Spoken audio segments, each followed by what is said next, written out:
جو یہ عمران خان صاحب کی جو ڈیڈ لائن ہے ریمیٹنسز کے حوالے سے اور سول ڈس اوبیڈینس کے حوالے سے، اس کے اوپر بھی بات کرنا ضروری ہے، کیونکہ تحریک انصاف اور اس کے بانی چیئرمین عمران خان اگر متواتر سے کوئی کام کرتے آ رہے ہیں تو وہ ہے ہر موقع پر حکومت کے سامنے مطالبات رکھنا۔ 8 فروری کے الیکشن کے بعد سے ہم مسلسل یہ دیکھ رہے ہیں کہ تقریباً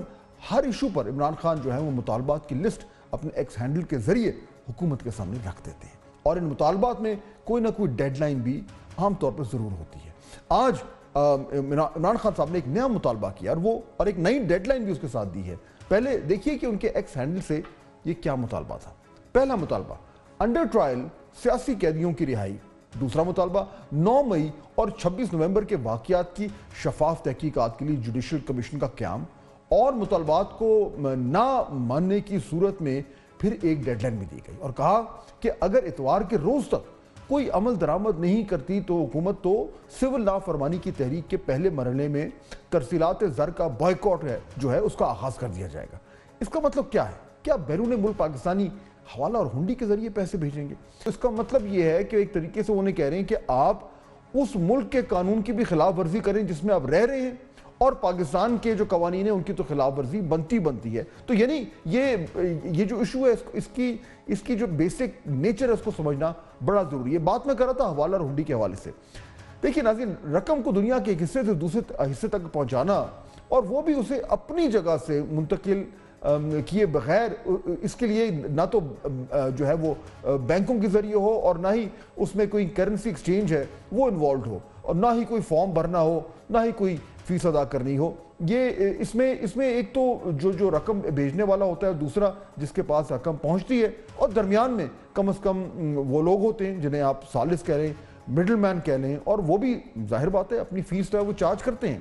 یعنی یہاں کوئی بینکنگ چینل جو ہے وہ استعمال نہیں ہوتا، یہ انفارمل طریقے سے معاملات چلتے ہیں، اور یہ پوری دنیا میں غیر قانونی تصور ہوتا ہے، اور وہ اس لیے غیر قانونی تصور ہوتا ہے کیونکہ اس کے ذریعے جو ہے وہ آپ کا جو پیسہ ٹرانسفر ہو رہا ہے اس کا ٹریس کوئی نہیں ہوتا، اور جب وہ ٹریس نہیں ہوتا تو پھر خدشہ یہ ہوتا ہے کہ وہ غیر قانونی معاملات کے لیے استعمال ہو سکتا ہے، ٹیرر فائنینسنگ کے لیے استعمال ہو سکتا ہے، وغیرہ وغیرہ۔ پاکستان میں فارن ایکسچینج ریگولیشن ایکٹ کے تحت یہ جرم ہے جس کی باقاعدہ سزا ہے۔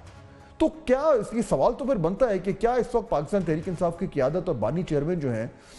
وہ بیرون ملک پاکستانیوں کو قانون توڑنے کا کہہ رہے ہیں؟ یہ بڑی سنگین سی بات ہے، کیونکہ بیرون ملک پاکستانی تو ملک کا سرمایہ ہے، اور وہ ترسیلات زر بھیجتے ہیں تو ملک چلتا ہے۔ آج ذرا یہ بھی سمجھنے کی کوشش کرتے ہیں کہ ریمیٹنسز جو ہیں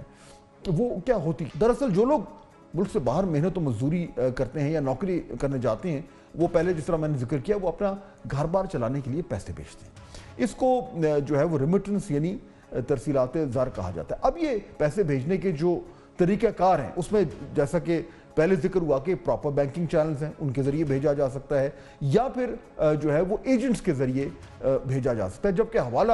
ایک پرانا طریقہ بھی موجود ہے جس میں باہر سے آپ کا کوئی دوست آپ کے پیسے لے کے آتا ہے اور آپ کی فیملی کے حوالے کر دیتا ہے۔ اب یہ جو آخری 2 طریقے ہیں اس میں چونکہ فراڈ کے مسائل بھی ہوتے ہیں اور اس میں ان ریگولیٹڈ جو ہے منی ٹرانسفر بھی ہوتا ہے، اس لیے عموماً بیرون ملک پاکستانی بینکنگ چینلز کے استعمال کو ترجیح دیتے ہیں، کیونکہ یہ اب قانون بھی ہے اور یہ مشکل بھی ہو گیا ہے اب نان فارمل چینل سے پیسے بھیجنا، اور سب سے بڑی بات یہ کہ یہ انلیگل ہے، غیر قانونی ہے۔ پاکستان میں نومبر میں ناظرین 2.9 ارب ڈالر کی بیرون ملک پاکستانیوں نے ریمیٹنسز بھیجی ہیں، جس میں زیادہ جو ہیں وہ سعودی عربیہ سے، UAE سے، برطانیہ اور امریکہ سے آئی ہیں۔ امریکہ سے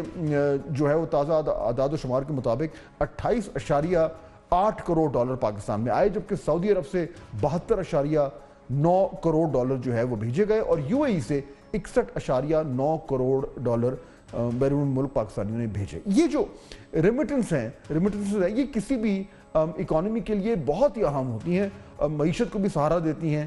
کیسے؟ نمبر 1، اس کے ذریعے ایک عام گھرانے کے جو معاشی حالات ہیں وہ بہتر ہوتے ہیں، ان کا وہاں کے جو فیملی والے ہیں ان کا لائف سٹائل بہتر ہوتا ہے، ان کی جو ضرورتیں ہیں ان کو پورا کرنے میں آسانی ہوتی ہے۔ دوسرا یہ کہ اس کے ذریعے مارکیٹ میں جو کنزمپشن ہے وہ بڑھ جاتی ہے، لوگ ان پیسوں سے خریداری کرتے ہیں، تعلیم حاصل کرتے ہیں، مارکیٹ میں ایک طرح سے ان پیسوں کو انویسٹ کرتے ہیں، جس سے ملک کی معاشی صورتحال میں بہتری آتی ہے۔ اور تیسرے نمبر پر یہ کہ میکرو لیول پر اس کے ذریعے ملک میں جو ڈالرز اور دیگر فارن کرنسی ہیں ان کا انفلو جو ہے وہ بڑھ جاتا ہے، اور اس سے ظاہر بات ہے کہ ہمارے فارن ایکسچینج ریزرو جو ہیں ان میں بھی اضافہ ہوتا ہے، اور پھر یہی ڈالر جب ملک میں آتے ہیں تو اس سے کرنٹ اکاؤنٹ خسارے کو بھی کم کرنے میں مدد ملتی ہے۔ یعنی آپ کے برآمدات اور درآمدات میں جو توازن ہے وہ اس کو لانے میں آسانی ہو جاتی ہے۔ اب سوال یہ ہے کہ کیا عمران خان کی کال پر لوگ جو ہے وہ ریمیٹنسز بھیجنا بند کر دیں گے یا غیر قانونی طریقے سے بھیجیں گے اور جرم کا ارتکاب کریں گے؟ اب اس لیے یہ سوچنا پڑے گا کہ بیرون ملک پاکستانیوں کو اور خود تحریک انصاف کو کہ کیا سیاسی مفاد کی خاطر یہ سنگین قدم اٹھانا چاہیے۔ اگرچہ حکومت کا خیال ہے کہ بیرون ملک پاکستانی اس کال پر زیادہ کار نہیں دھریں گے، لیکن اگر ایسا ہوا تو کیا ہوگا؟ 10 سال قبل بھی انہوں نے سول نافرمانی کی کال دی تھی اور کنٹینر پہ کھڑے ہو کے بانی پی ٹی آئی نے خود جو ہے مختلف یوٹیلیٹی بلز کو جو ہے آگ لگائی تھی اور لوگوں کو کہا تھا کہ یوٹیلیٹی بلز نہ دینا۔ کسی نے ان کی کال کے اوپر جو ہے لبیک نہ کہا، لوگوں نے یوٹیلیٹی بلز بھی دیے۔ آج بھی میرا چیلنج ہے ان کو، اللہ کے فضل سے ان کو کوئی پاکستانی جو ہے وہ یوٹیلیٹی بل دینے سے انکار نہیں کرے گا۔ یہاں تحریک انصاف کے لیے بھی سوچنا بنتا ہے کہ انہوں نے اپنے مطالبات کی منظوری کے لیے کس حد تک جانا ہے، کیونکہ کچھ ریڈ لائنز بھی ہوتی ہیں اور پاکستان جیسے ترقی پذیر ممالک میں معیشت جو ہے وہ بہت حوالے سے ایک ریڈ لائن ہوتی ہے، اور ایک بڑے رہنما کی طرف سے قانون توڑنے کی بات جو ہے وہ سیاسی لحاظ سے بھی کافی تشویشناک ہے۔